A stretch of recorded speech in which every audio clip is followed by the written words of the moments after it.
Salut à tous, c'est Lunaris. Aujourd'hui, le test de la Lexus CT200H de 2014.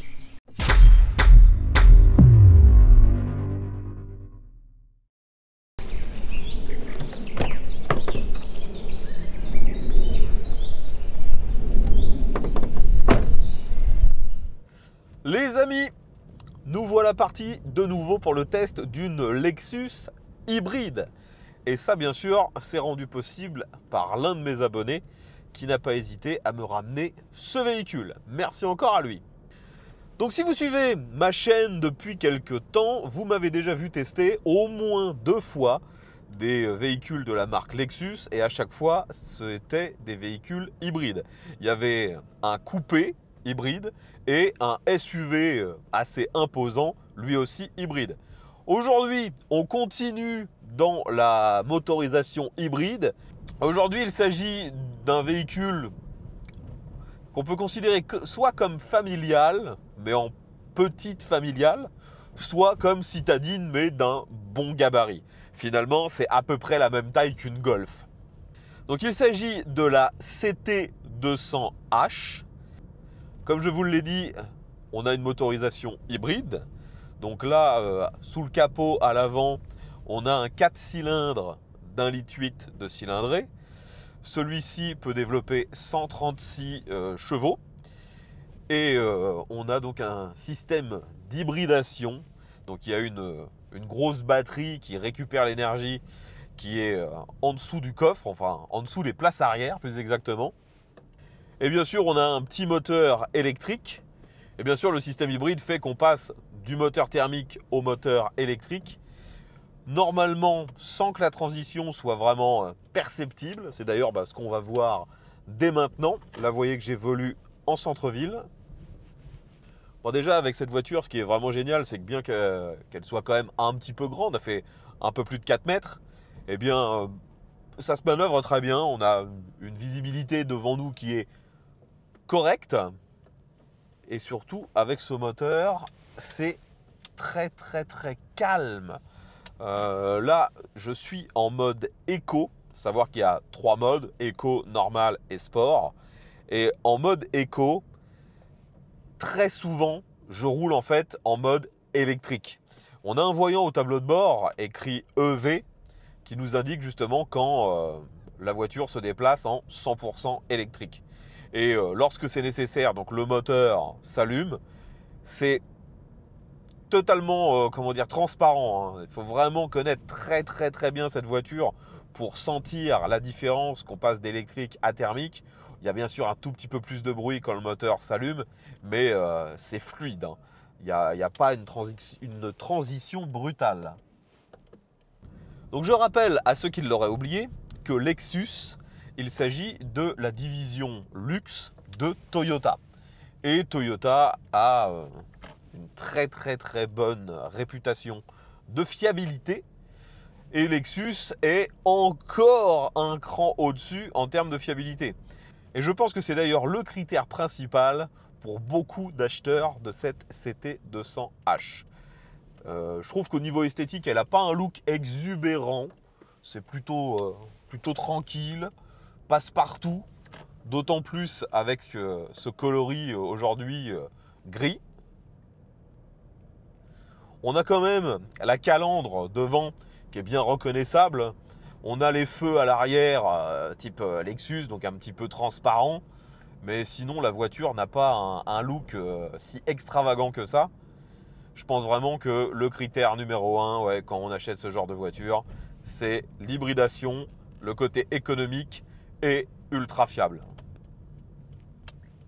Bon, maintenant, me voilà donc vraiment en centre-ville. Là, vous voyez, je suis entouré de voitures, de piétons.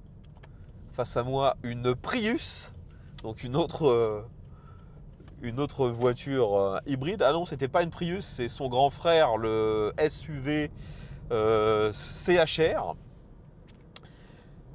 Enfin, vous voyez que les véhicules Toyota hybrides sont présents par ici. Donc avec cette CT200H, se balader en centre-ville n'est vraiment pas un problème. Comme je vous disais, on n'a pas trop de difficultés. On peut prendre les infos sur ce qui nous entoure assez facilement. Néanmoins, sachez que la planche de bord remonte quand même assez haut. C'est quelque chose de commun à beaucoup de véhicules entre guillemets modernes. Mais on peut quand même facilement voir ce qui se passe devant nous. On a quelques angles morts, bien sûr. Là où c'est le plus pénible, c'est vraiment sur l'arrière. La vitre à l'arrière est assez étroite, petite. Et franchement, lorsqu'on regarde dans le rétro central, finalement, on ne voit pas grand-chose. Heureusement, les rétros extérieurs sont suffisamment grands. Sachez que bien sûr, ils sont à réglage électrique et ils sont également rabattables électriquement. Bon, comme je vous disais depuis tout à l'heure, je suis en centre-ville et je passe une bonne partie de mon temps en mode carrément électrique. Il n'y a aucun bruit, c'est hyper calme.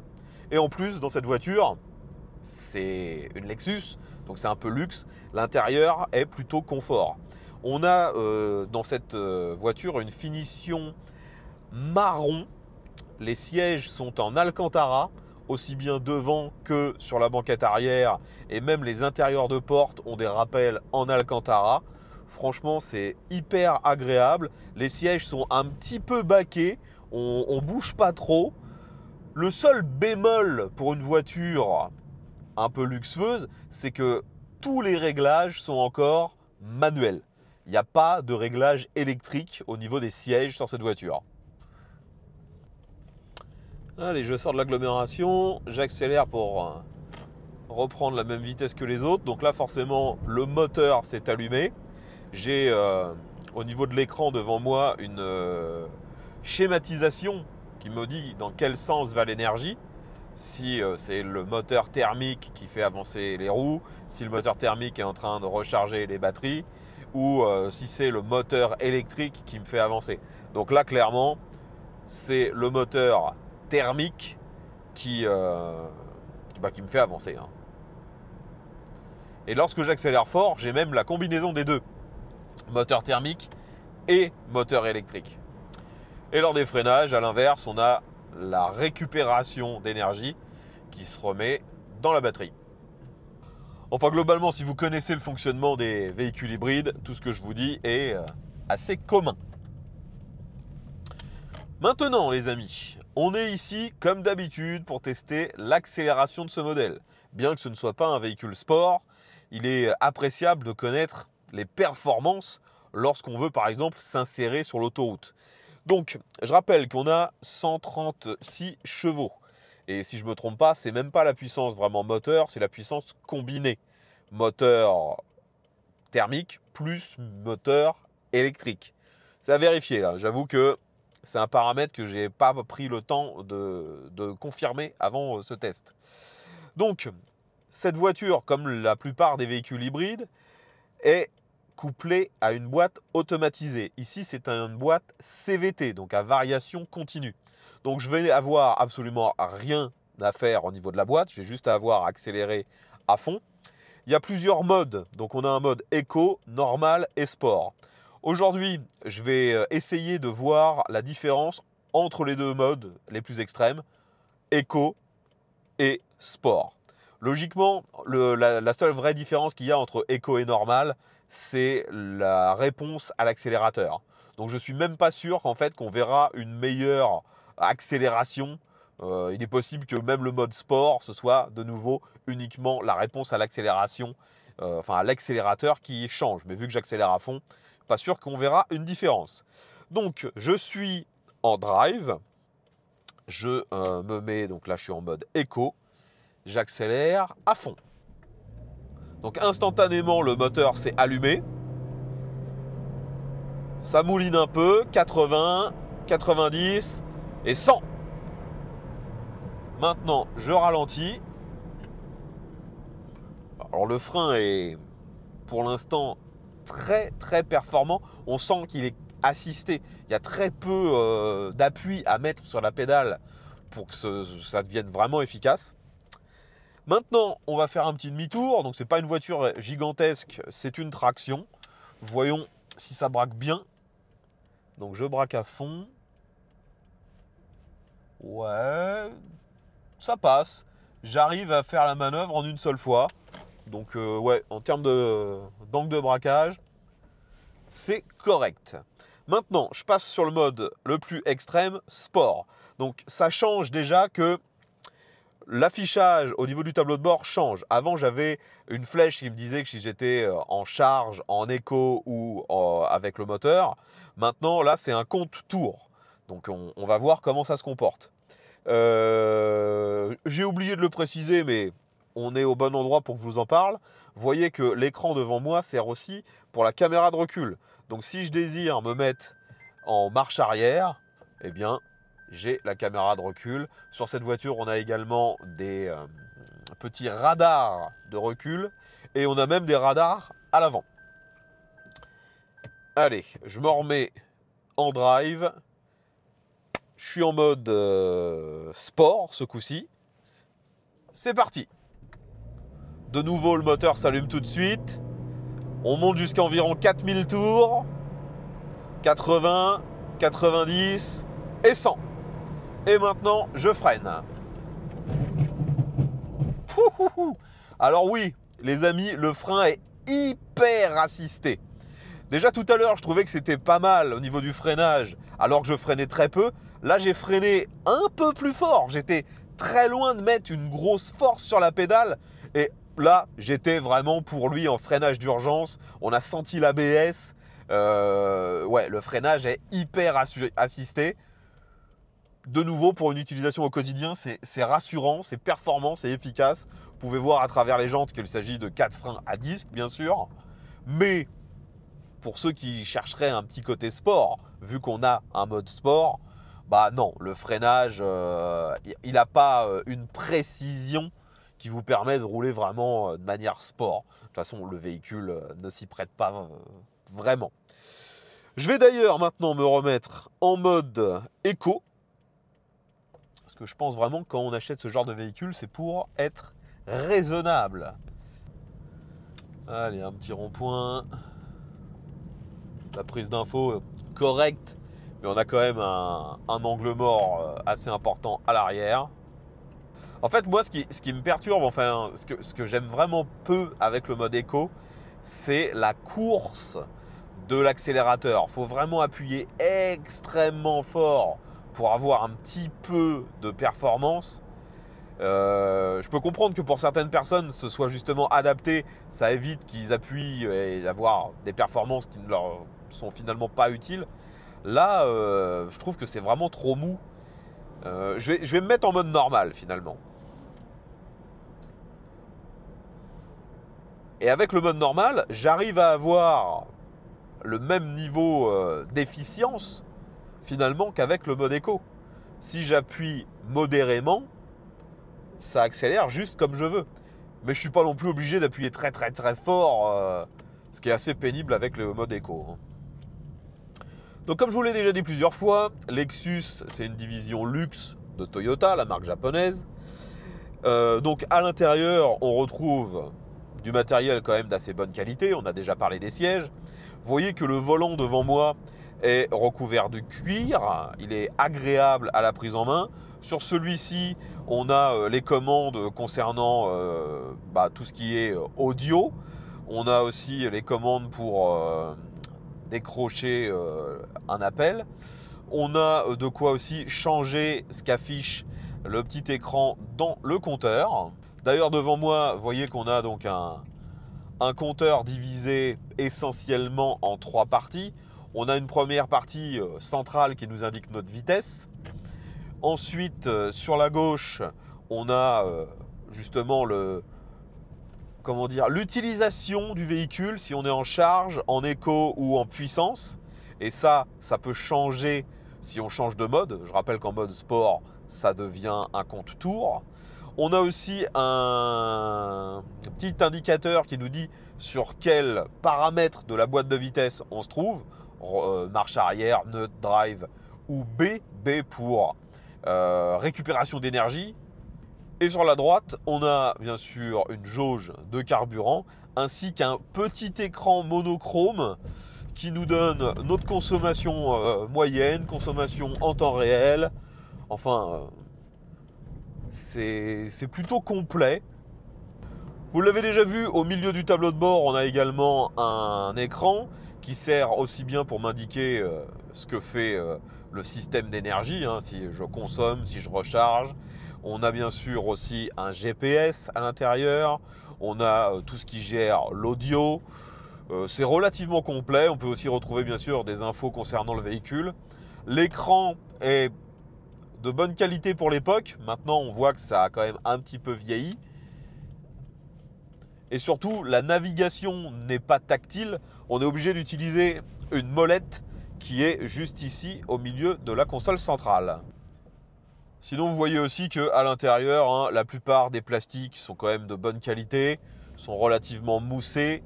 On a de l'Alcantara. Les finitions sont vraiment propres sans être ostentatoires. C'est pas si luxueux que ça, je trouve. Alors ici, je suis dans une forte pente, je suis obligé d'accélérer assez fort et on entend tout de suite que ça mouline. Le bruit est vraiment assez présent. Maintenant, j'arrive sur un Dodane. C'est plutôt confortable. Là, je vais essayer de prendre ce prochain Dodane un tout petit peu plus vite. Je vais être à 35. Faut pas non plus que j'aille trop vite parce que je sais que la voiture n'a pas une énorme garde au sol. Ouais, en montant, enfin en prenant ce Dodane un tout petit peu plus vite, on sent que ça commence à devenir un peu trop mou. C'est quand même typé confort au global, hein. Donc là, je suis en mode normal, j'accélère à peine, je reste dans la zone éco et je reprends de la vitesse tout à fait normalement. Je suis revenu à 50. Il est quasi impossible hein, sur du plat de faire une accélération de 0 à 50 raisonnable sans allumer le moteur. Si vous voulez rester en tout électrique, en fait, il faut vraiment accélérer très peu. On peut pas rouler fort sans le moteur thermique. Alors ici, je me remets en mode sport, j'arrive dans une succession de virages, j'accélère un peu. Donc forcément, ça monte tout de suite plus dans les tours. La tenue de route semble vraiment correcte. Le freinage hyper assisté, c'est même trop.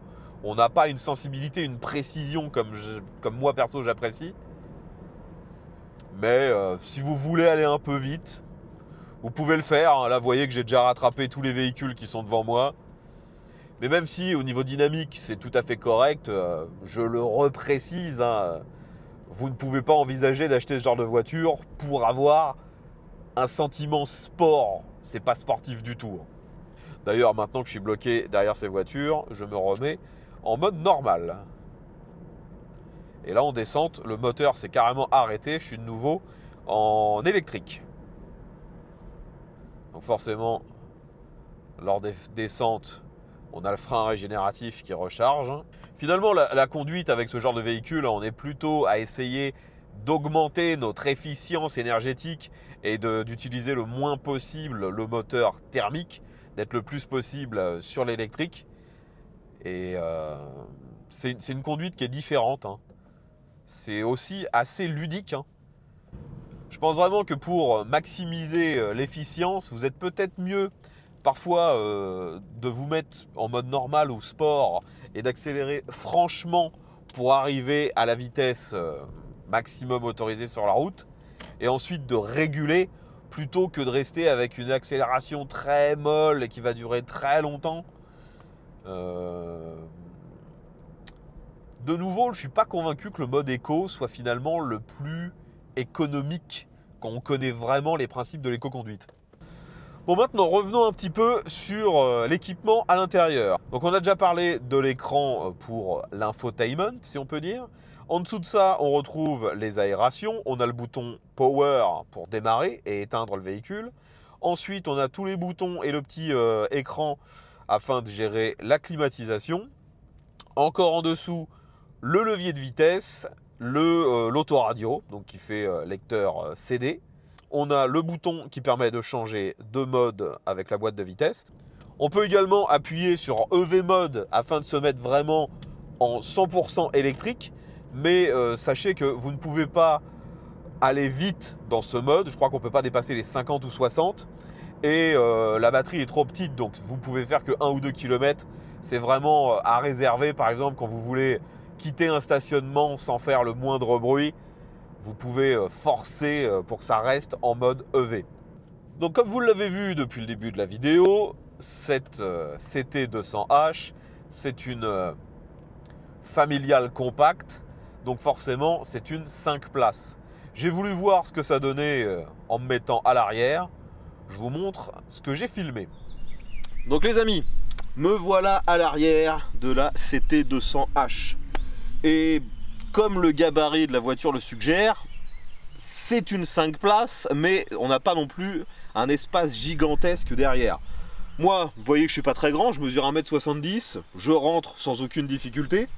J'ai encore un peu de place avant de toucher le plafond, mais je pense que quelqu'un de plus d'1m80 pourrait être un peu plus à l'étroit. Ce qui est sympa par contre à l'arrière, c'est qu'on retrouve la même finition de tissu qu'à l'avant. Donc on a de l'Alcantara un peu partout, c'est très doux. On en a même sur les intérieurs de porte, on retrouve la même couleur. Sinon, les sièges, bah, c'est une banquette classique, hein, y a rien de spécial à en dire. À l'arrière, il y a quasiment pas d'accessoires ou de rangement. Là dans la porte, on n'a pas de rangement, à la place il y a un haut-parleur. Par contre, bien sûr, on a une vitre électrique. Pour les rangements, finalement, on a juste un porte-documents ici dans chaque siège. Et puis c'est tout. On n'a pas d'accès à la console centrale, on n'a pas de cendrier ou d'accessoires. C'est vraiment très sommaire. Et sinon, l'ambiance à l'arrière est quand même plutôt bonne, vu que l'intérieur est assez lumineux. On n'est pas comme dans une allemande où tout serait noir. Là, c'est un petit peu plus chaleureux. Alors, nous arrivons maintenant sur l'autoroute. Voyons si on peut s'insérer dynamiquement alors que je suis en mode normal. Donc j'accélère un peu. Prise d'info, c'est toujours moyen, il y a quand même pas mal d'angles morts. La boîte de vitesse est assez, enfin le moteur même, il est assez audible, hein. Quand vous voulez accélérer et que vous êtes dans la phase puissance, bah, c'est tout de suite assez bruyant. Alors qu'on dépasse rarement les 4000 tours, hein, il faut l'avouer. Donc ici je vais faire une reprise, j'accélère à fond. 110, 120, 130. Donc on peut reprendre, hein, c'est vraiment pas un problème. Mais vous l'avez entendu, c'est vraiment pas agréable au niveau de la sonorité moteur. Dès qu'on accélère à fond, on a l'impression que ça mouline, mais vraiment, c'est surprenant même.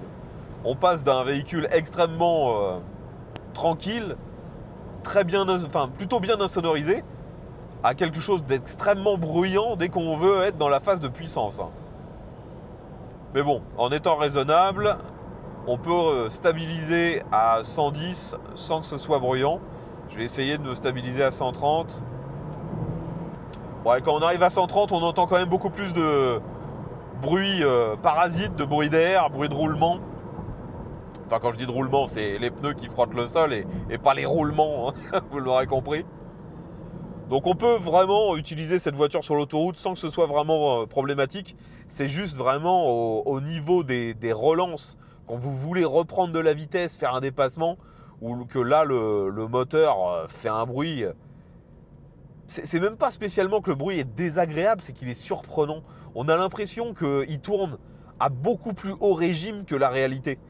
Je suis certain que quand on fait ça, on dépasse rarement les 4000 tours. Et on a l'impression d'être à 6-7 000 et que ça hurle pour rien. C'est un peu désagréable. Maintenant, reparlons de l'esthétique de cette CT200H. Donc selon moi, c'est quand même une esthétique relativement consensuelle. Elle ressemble à beaucoup d'autres de ses concurrentes. On a sur celle-ci, au niveau de l'éclairage, des feux classiques. C'est pas du LED, c'est pas du xénon non plus. Hein, c'est de l'halogène et des feux à ampoule, hein, même pour les clignotants. Ce sont vraiment les phares en eux-mêmes, les optiques, qui ont un look qui font que ça reste moderne, même maintenant. Donc je vous le disais déjà tout à l'heure, selon moi, le critère numéro 1 qui vous incite à acheter cette voiture, c'est sa fiabilité. Ensuite, sa sobriété. Et le troisième, bah, ça peut aussi être les aspects pratiques. Ça reste une voiture d'une taille modeste, Néanmoins, vous pouvez l'utiliser au quotidien, il y a quand même pas mal de rangements. À l'intérieur, c'est vraiment modeste les rangements. On a des vides-poches dans chaque porte, du moins à l'avant. On a une boîte à gants qui est vraiment petite, c'est à se demander même pourquoi elle est aussi petite. On a un rangement dans la coudoir centrale et c'est à peu près tout. Par contre, le coffre, lui, est plutôt grand, même s'il est compartimenté de manière assez bizarre. Lorsque vous ouvrez le coffre, vous tombez tout de suite sur le plancher qui est très haut et on voit bien que même si le coffre est grand, qu'il y a forcément des espaces cachés. Et c'est tout à fait le cas. Vous avez en fait une possibilité d'ouvrir une trappe en dessous du plancher qui est assez grande. Vous avez aussi des trappes des deux côtés qui vous permettent de ranger des choses. Et si vous le souhaitez, vous pouvez même retirer carrément la trappe qui est sous le plancher afin d'atteindre l'outillage lorsque vous voulez changer une roue ou mettre un produit anti-crevaison. Donc le coffre est finalement assez grand, mais le fait qu'il soit compartimenté est selon moi pas forcément très pratique. Si nécessaire, par contre, vous pouvez très facilement étendre l'espace du coffre en rabattant les sièges. S'il s'agit d'une banquette 2 tiers, 1 tiers, ça se manipule très facilement. Finalement donc, on a parlé plusieurs fois de la consommation qui est un des critères d'achat pour ce genre de véhicule. Sachez que d'origine, Toyota, ou du moins Lexus, annonce une consommation à un peu plus de 4,2 litres, 4,3 litres au 100. Le propriétaire m'indique qu'en réalité, c'est plutôt aux alentours des 5 litres. Et là, il a fait une modif sur la voiture afin que celle-ci puisse tourner avec du E85, de l'éthanol. Et en tournant avec de l'éthanol, bah, ça consomme un petit peu plus. Il est à un peu moins de 6 litres au 100. Franchement, c'est très raisonnable, surtout quand on sait que l'éthanol est en moyenne à 65-70 centimes. Donc clairement, je peux comprendre que certains choisissent ce genre de voiture. C'est économiquement vraiment pas mal. Et surtout, c'est très fiable, je le redis. Lexus, Toyota sont dans les marques les plus fiables, et ça depuis des années. Je crois même que Lexus est en 2025 encore aux États-Unis. Au moins, je sais qu'ils ont un graphique qui indique les marques les plus fiables. Et je crois que Lexus était première en 2024 et toujours en 2025. Ce système hybride, donc qui combine moteur thermique, moteur électrique et une batterie, est vraiment ultra fiable. Et la boîte de vitesse au milieu en CVT semble elle aussi ultra fiable, même si, vous l'avez compris, dans les moments où on a vraiment besoin de puissance, c'est très bruyant et pas forcément agréable dans ces phases-là. Ça incite d'autant plus donc à faire de l'éco-conduite et à rester à plutôt bas régime. Sachez que cette voiture que je vous présente est en phase 2. C'est une machine qui a été vendue pendant quand même pas mal d'années. Il y a eu 3 phases. Et un modèle comme celui que je vous présente, actuellement d'occasion, ça vaut environ 15 000 €. Tout dépend bien sûr de la finition, du kilométrage, de l'entretien qui a été fait dessus. Sachez donc que si vous voulez une CT 200H, en fonction de la génération et du kilométrage, ça peut vous coûter de 12 000 jusqu'à 20 000 €. En neuf, ça valait quand même relativement cher. C'était en moyenne entre 35 et 40 000 €.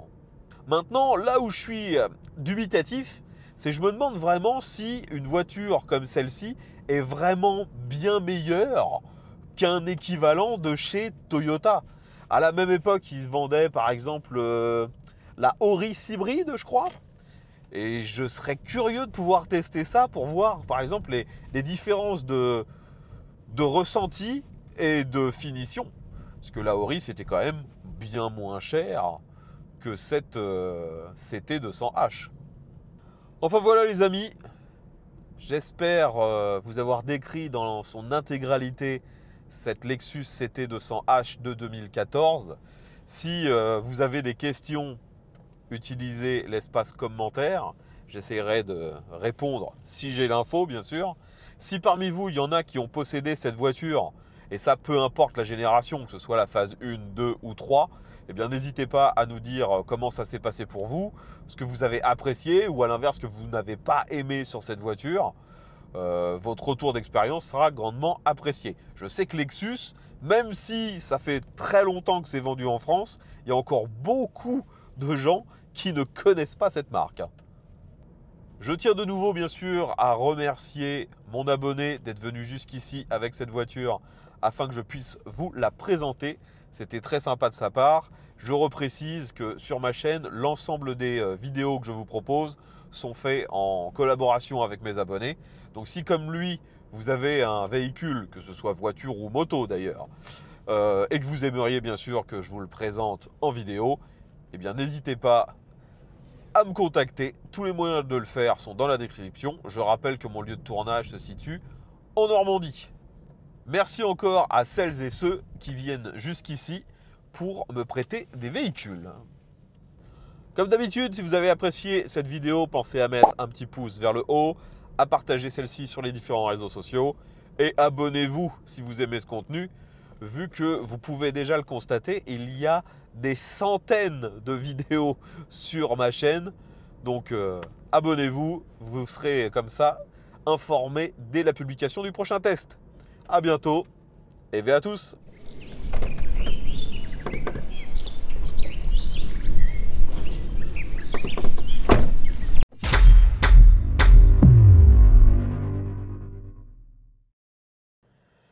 Dernière particularité, sur cette voiture, vous voyez qu'au milieu de la console centrale, il n'y a pas de frein à main. Le frein à main est en fait au pied, comme sur beaucoup de véhicules allemands, genre Mercedes.